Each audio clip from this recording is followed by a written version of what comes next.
നമസ്കാരം. ഇൻഫിനിറ്റ് സ്റ്റോറീസിന്റെ പുതിയൊരു അധ്യായത്തിലേക്ക് എല്ലാവർക്കും സ്വാഗതം. നാളെ തിരുവോണ ദിവസത്തെ ഏറ്റവും വിശേഷപ്പെട്ട മുഹൂർത്തമാണ് ആ വീട്ടിലെ അടുക്കളയിൽ അരിയിടുന്ന ആ ഒരു മുഹൂർത്തം എന്ന് പറയുന്നത്. സദ്യ ഒരുക്കാനായി അല്ലെങ്കിൽ വീട്ടിലെ ഉച്ചയൂണ് ഒരുക്കാനായി അരിയിടുന്ന ആ ഒരു മുഹൂർത്തം എന്ന് പറയുന്നത് വളരെ വളരെ വളരെ വിശേഷപ്പെട്ട മുഹൂർത്തമാണ്.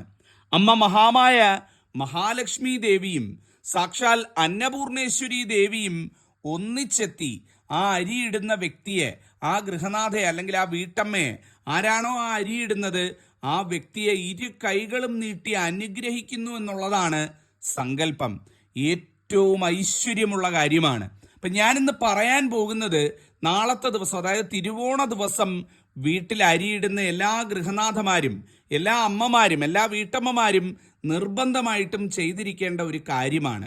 അതായത് ഞാൻ ഈ പറയുന്ന രീതിയിൽ പ്രാർത്ഥിച്ചുകൊണ്ട് നിങ്ങൾ നാളത്തെ ദിവസം വീട്ടിൽ അരിയിടുക. അതിൻ്റെതായ എല്ലാ ഗുണവും ഐശ്വര്യവും നിങ്ങൾക്കും കുടുംബത്തിനും വന്നു ചേരുന്നതാണ്. ഒരിക്കലും ഇനി എന്തൊക്കെ എന്ന് പറഞ്ഞാലും നിങ്ങളുടെ ജീവിതത്തിൽ അന്നത്തിന് മുട്ടുണ്ടാവില്ല. ഭഗവതി നിങ്ങളെ അനുഗ്രഹിക്കും.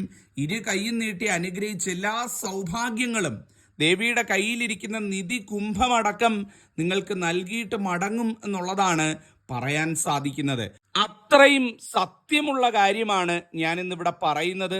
തീർച്ചയായിട്ടും നാളെ വീട്ടിൽ അരിയിടുന്ന ഓരോ സ്ത്രീയും, ഓരോ കുടുംബിനിയും, ഓരോ വീട്ടമ്മയും ഇത് ചെയ്യണേ.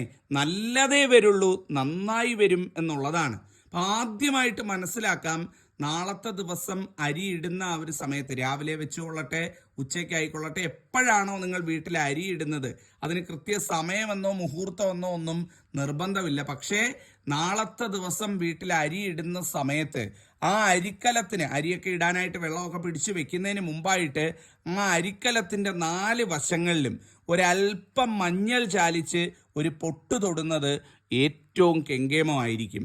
അതായത് അരിക്കലമൊക്കെ കഴുകി അടുപ്പിൽ വെക്കുന്നതിന് മുമ്പായിട്ട് ആ അരിക്കലത്തിൻ്റെ 4 വശങ്ങളിലും ഒരല്പം മഞ്ഞൾ, അടുക്കളയിൽ നിന്ന് തന്നെ അല്പം മഞ്ഞൾ എടുത്ത് ഒരല്പം ജലത്തിൽ ചാലിച്ച് ആ മഞ്ഞൾ കൊണ്ട് 4 വശവും ഓരോ പൊട്ട്, ആ അരിക്കലത്തിൻ്റെ 4 വശവും ഓരോ പൊട്ട് തൊടുക എന്നുള്ളത് ആദ്യം തന്നെ ചെയ്യുക. ശേഷം വെള്ളമൊക്കെ വെച്ച് അരി ഇടുന്നതിന് മുമ്പായിട്ട് ഒരു പിടി അരി കയ്യിൽ വെച്ചുകൊണ്ട് നിങ്ങൾ ആ അരിക്കലത്തെ 3 തവണ ഒഴിയുക. അതായത് അരി ഇടുന്നതിന് മുമ്പായിട്ട് ഒരു പിടി അരി കഴുകിയെടുത്തതോ അല്ലെങ്കിൽ അരി ഇടാൻ പോകുന്നതായിട്ടുള്ള ഒരു പിടി അരി ആദ്യം തന്നെ, മറ്റേ അരി ഇടുന്നതിന് മുമ്പ് ഒരു പിടി അരി കയ്യിൽ വെച്ചുകൊണ്ട് ആ അരിക്കലത്തെ 3 തവണ ഒഴിയുക. അരിക്കലത്തെ 3 തവണ ഒഴിയുക എന്ന് പറയുമ്പം ഓരോ തവണ ഒഴിയുമ്പോഴും ഓം അന്നപൂർണയേ നമ എന്ന് ചൊല്ലുക. എങ്ങനെയാണ്? ഓം അന്നപൂർണയേ നമ എന്ന് അന്നപൂർണേശ്വരി ദേവിയെ മനസ്സിൽ വിചാരിച്ചുകൊണ്ട് 3 തവണ ആ അരിക്കലത്തിനെ ഒഴിയുക. ഒഴിഞ്ഞതിന് ശേഷം വേണം ആ ഒരു പിടി അരി ആ ഒരു അരിക്കലത്തിലേക്ക് ഇടാൻ എന്ന് പറയുന്നത്. ശേഷം രണ്ടാമത്തെ ഒരു പിടി അരി എടുക്കുക. രണ്ടാമതായിട്ട് ഒരു ചെറിയ പിടി അരിയും കൂടെ എടുത്തിട്ട് അത് നിങ്ങളെ, ആരാണോ ഈ അരി ഇടാൻ പോകുന്നത് ആ വ്യക്തിയെ സ്വയം ഒഴിയുക. നിങ്ങളെ തന്നെ സ്വയം ഒഴിയുക എന്നുള്ളതാണ്. സ്വയം ഒഴിയുന്ന സമയത്ത് ഓം ശ്രീ മഹാലക്ഷ്മിയെ നമ എന്ന് 3 തവണ ചൊല്ലുക. ഓരോ പ്രാവശ്യം ഒഴിയുമ്പോഴും ഒരു തവണ ചൊല്ലുക. രണ്ടാമത്തെ ഒഴിയലിന് രണ്ടാമത് ചൊല്ലുക.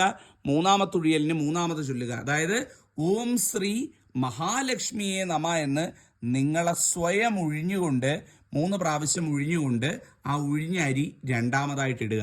ശേഷം പാത്രത്തിലുള്ള ബാക്കി അരി എല്ലാം കൂടെ കഴുകി ആ കലത്തിലേക്ക് ഇടുക. അങ്ങനെ ഇടുന്ന സമയത്ത് ഓം നമോ നാരായണായ എന്ന് ചൊല്ലിക്കൊണ്ട് ബാക്കി അരി കൂടി 3 തവണ ഓം നമോ നാരായണായ എന്ന് ചൊല്ലിക്കൊണ്ട് ബാക്കി അരി കൂടി ആ പാത്രത്തിലുള്ള, അല്ലെ കയ്യിലിരിക്കുന്ന ബാക്കിയുള്ള മൊത്തം അരിയും കൂടെ ആ കലത്തിലേക്ക് ഇടുക എന്നുള്ളതാണ്. നാളെ രാവിലെ അരി ഇടുന്ന എല്ലാവരും, വീട്ടിൽ സദ്യ ഒരുക്കാനായിട്ട് പോകുന്ന എല്ലാ അമ്മമാരും മറക്കാതെ ഇത് ചെയ്യണേ. തീർച്ചയായിട്ടും നല്ല ഒരു ഫലം കിട്ടുന്ന കാര്യമാണ്. ഭഗവതി ഉള്ള ഒരു മുഹൂർത്തമാണ്. അതുകൊണ്ടാണ് ഞാൻ ഇത്രയും കൃത്യമായിട്ട് പറയുന്നത്. ഏറ്റവും ഐശ്വര്യമായിരിക്കും. ഇത് നിത്യേന ചെയ്യുന്ന അമ്മമാരൊക്കെ ഉണ്ട് കേട്ടോ. ഞാനിത് പറയുമ്പോൾ ചിലർ വിചാരിക്കും ഇദ്ദേഹം എന്താണ് ഈ പറയുന്നത്, തിരുമേനി ഇത് ഞങ്ങൾക്ക് അറിഞ്ഞൂടാത്ത കാര്യമൊന്നും അല്ലല്ലോ എന്നൊക്കെ ചിലർ പറയും. ശരിയാണ്, ഇത് നിത്യം ചെയ്യുന്നവരൊക്കെ ഉണ്ട്, ഏറ്റവും സന്തോഷമാണ്. നിത്യം ചെയ്യുന്നവരുണ്ടെങ്കിൽ ഏറ്റവും നല്ലത്. പക്ഷേ തിരുവോണമായിട്ട് നാളത്തെ ദിവസം ആരും ചെയ്യാൻ വിട്ടുപോകരുത് എന്നുള്ളതാണ്. അതുപോലെ തന്നെ നാളത്തെ ദിവസം അടുക്കളയിൽ അറിഞ്ഞോ അറിയാതെയോ ചില തെറ്റുകളൊന്നും ചെയ്യരുത് കേട്ടോ. പ്രത്യേകിച്ചും ഒരു കാരണവശാലും കുളിക്കാതെ അടുക്കളയിൽ കയറരുത്. കുളിക്കാതെയും ശുദ്ധിയും വൃത്തിയില്ലാതെയും. അത് വീട്ടമ്മമാർ മാത്രമല്ല, വീട്ടിലെ ഒരു അംഗവും നാളത്തെ ദിവസം ശുദ്ധിയില്ലാതെ അടുക്കളയിൽ കയറരുത്. രാവിലെ എഴുന്നേറ്റ് കഴിഞ്ഞാൽ പ്രഭാത കാര്യങ്ങളൊക്കെ കഴിഞ്ഞ് കുളിച്ച് ശുദ്ധിയായി വന്ന് വേണം ഇനി എന്തെന്ന് പറഞ്ഞാലും അടുക്കളയിൽ കയറാൻ എന്ന് പറയുന്നത്. അതുപോലെ തന്നെ നാളത്തെ ദിവസം നോൺ വെജ് ആഹാരങ്ങൾ പൂർണ്ണമായിട്ടും നാളത്തെ ദിവസം ഒഴിവാക്കുക. അടുക്കളയിൽ നോൺ വെജ് ആഹാരങ്ങൾ അല്ലെങ്കിൽ മത്സ്യമാംസാദികൾ ഒന്നും തന്നെ അടുക്കളയിൽ കയറ്റരുത്. അത് ഉചിതമല്ല. ഇന്നത്തെ കാലത്ത് പല കുട്ടികളും തിരുവോണത്തിന് ചിക്കനൊക്കെ വിളമ്പി സദ്യ ഒരുക്കുന്ന കൂട്ടത്തിലാണ്. അത് വളരെയധികം തെറ്റായിട്ടുള്ള കാര്യമാണ്. ഒരിക്കലും അത് ചെയ്യരുത്. തിരുവോണ ദിവസം ആ നോൺ വെജിറ്റേറിയൻ ആയിട്ടുള്ള കാര്യങ്ങളൊക്കെ പൂർണ്ണമായിട്ടും അടുക്കളയിൽ നിന്ന് ഒഴിവാക്കുക. ഫ്രിഡ്ജിലോ മറ്റു കാര്യങ്ങളിലോ ഒക്കെ അത്തരത്തിൽ നോൺ വെജ് ഭക്ഷണമൊക്കെ ഇരിപ്പുണ്ട് എന്നുണ്ടെങ്കിൽ ഇന്ന് ഉത്രാടൻ രാത്രിക്ക് മുമ്പ് തന്നെ അതൊക്കെ എടുത്ത് ഉപയോഗിച്ച് മാറ്റുന്നതായിരിക്കും ഏറ്റവും ഉചിതം എന്ന് പറയും. തിരുവോണം നാളിലേക്ക് വെച്ചേക്കരുത്. ദയവ് ചെയ്തൊരു എളിയ റിക്വസ്റ്റ് ആണ്. ഫ്രിഡ്ജിലുണ്ടെങ്കിൽ പോലും ഒന്നുകിൽ അത് ഉപയോഗിച്ച് തീർക്കുക, അല്ലെങ്കിൽ അത് ഉപേക്ഷിക്കുകയോ മറ്റോ ചെയ്യുക. തിരുവോണ ദിവസം കഴിയുന്നതോ അടുക്കളയിലും മറ്റു കാര്യങ്ങളിലും ഒന്നും നോൺ വെജ് പദാർത്ഥങ്ങൾ കൊണ്ടുവരാതിരിക്കുക എന്നുള്ളതാണ്.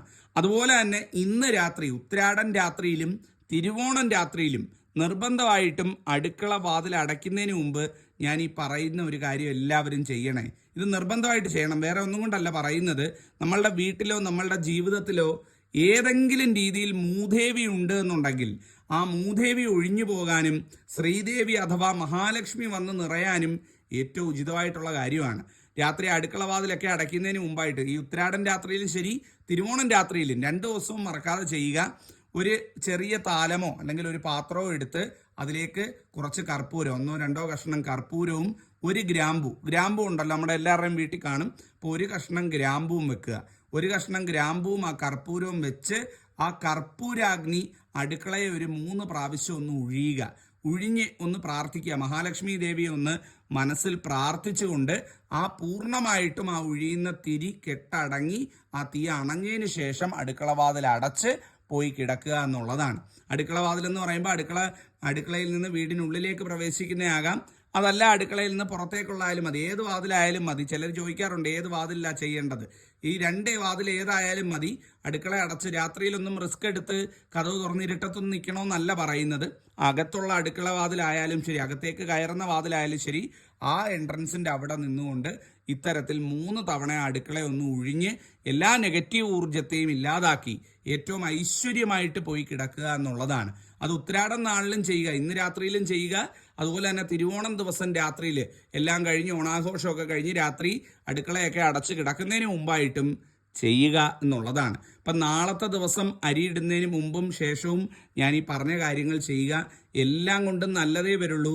സകല സൗഭാഗ്യങ്ങളും ഭഗവാൻ നൽകി അനുഗ്രഹിക്കും. ഈ ഓണം നിങ്ങൾക്ക് എല്ലാം കൊണ്ടും നല്ല ഒരു ഓണമായി തീരട്ടെ. ഞാനും മനസ്സിൽ തട്ടി പറയുന്നു, ഭഗവാൻ അനുഗ്രഹിക്കട്ടെ, ഭഗവതി അനുഗ്രഹിക്കട്ടെ. നന്ദി, നമസ്കാരം.